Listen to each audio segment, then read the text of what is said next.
हिंदियों से अलग वर्णातीत शब्दातीत तुर्यातीत तुर्यातीत न्यारा। देखो वर्णातीत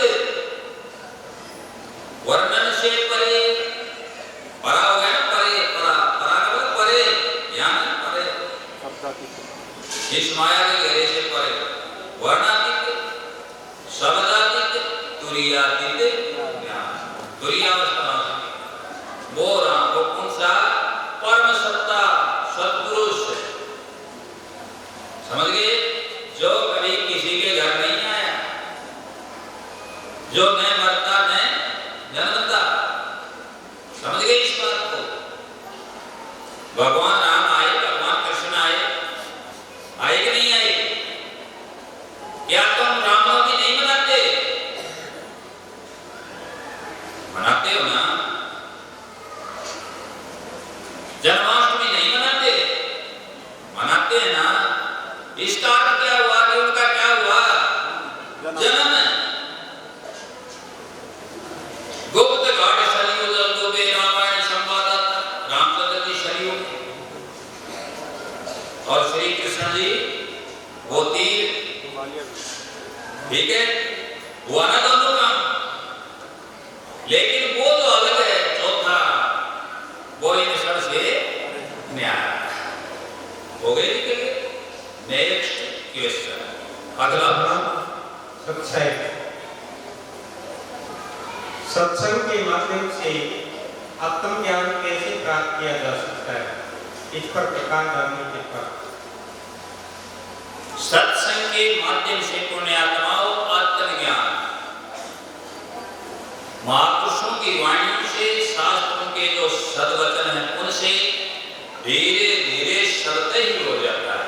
और ये पता लग जाता है कि शरीर अलग है और शरीरी अलग है। मैं शरीर नहीं हूं। मैं क्या नहीं हूं? शरीर नहीं हूं। तो मैं क्या हूं? शरीरी, मैं आत्मा हूं।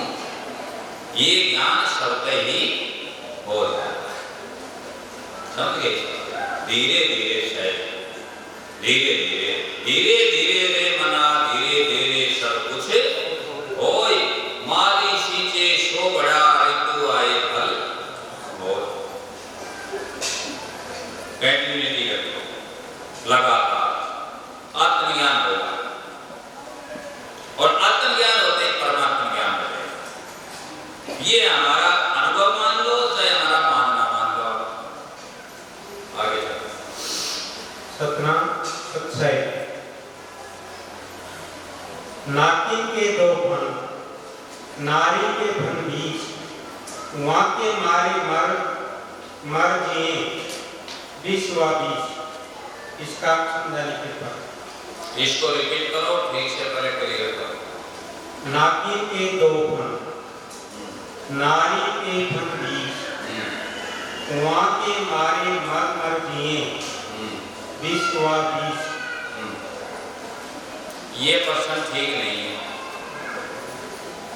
क्योंकि वहां बात पहले ही आई थी कि 4 लाख नर हुए, तो वहां हमारी जुबान अटक गई, क्योंकि हम नर और नारी दोनों को शिक्षा देते हैं, उपदेश करते हैं।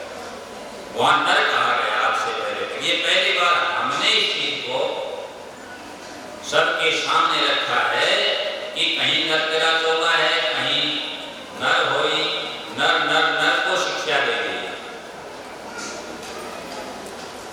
यहाँ शिक्षा देने वाला तो नर है न नारी, दोनों ही आत्म स्वरूप है, ठीक है ना? अब यह नारी की बात आ गई है और नारी के फल कितने बता दिए? मैं ये नहीं, इसका जवाब नहीं दूंगा। इसमें माता बहनों का क्या है? अपमान है। ये अच्छा प्रश्न नहीं, इसको काटो, दोबारा मत। अगला चलो। पहले तो नागर को बेचारे को बताना पड़ेगा, फिर माता बहन को बताना पड़ेगा। बहुत से ऐसे दोहे भी हैं, बहुत से हैं ऐसे जो गलत लिखे गए हैं, मैं उनका समर्थन नहीं करता। आगे चलो। सतनाम सत्संग। क्रोधी पैर की सीटे अशुभ क्यों माने जाते हैं? कृपया किसी के पैर पैर पांव पाँव पग पैर पांव मतलब फुट तो अशुभ क्यों माने जाते हैं? अशुभ क्यों माने जाते हैं? हम तो अशुभ नहीं मानते अशुभ।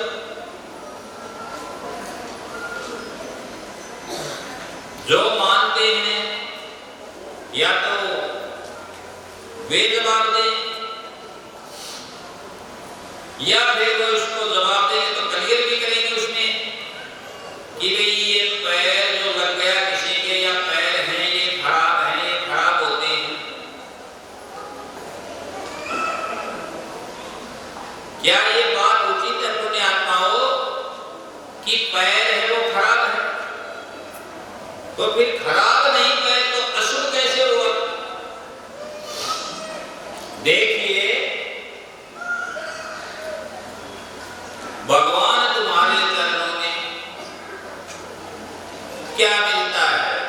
सच्चा सुख केवल मिलता है। सच्चा सुख केवल भगवान तुम्हारे चरणों में रहे। ध्यान तुम्हारे वहां भगवान के हाथों का जिक्र नहीं, मस्तक का जिक्र नहीं,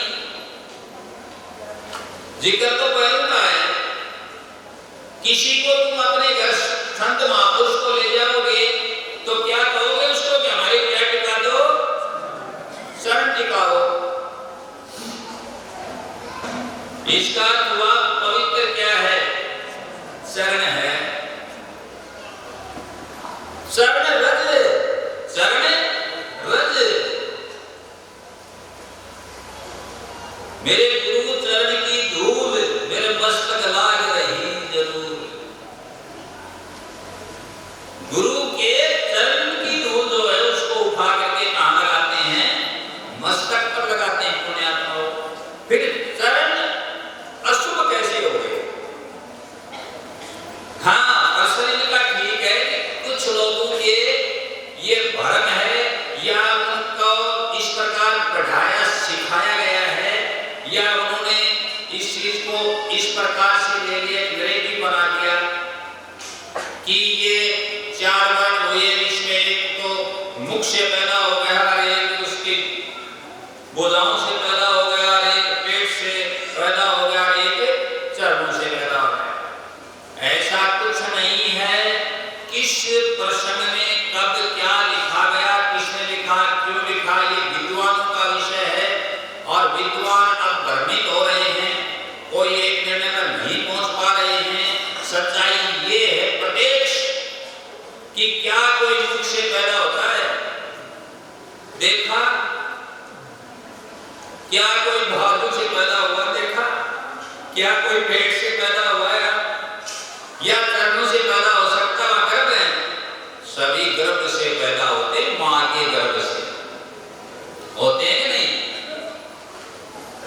तो वहां कहा कि वो नीच है, वो अछूत है। नहीं पुण्यात्मा हो, चरण सबसे पवित्र है। यदि वो चरणों से पैदा हुए तो वो शुद्ध नहीं, वो सबसे शुद्ध है, वो विशुद्ध है, वो परम पवित्र है। क्यों?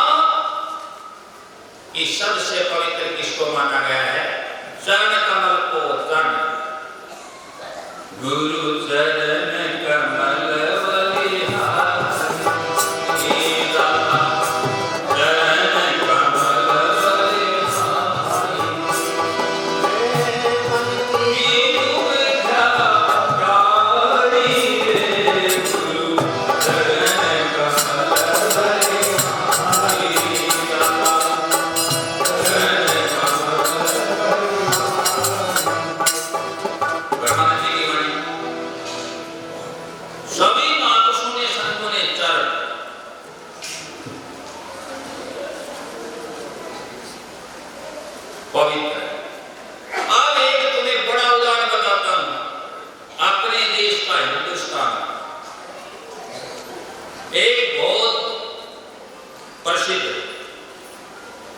महात्मा हुआ।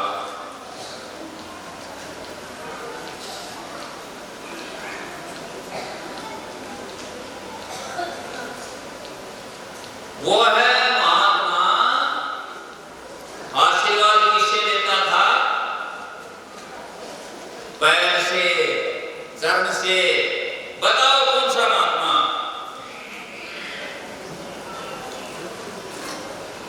देवहरा बाबा किससे देता था?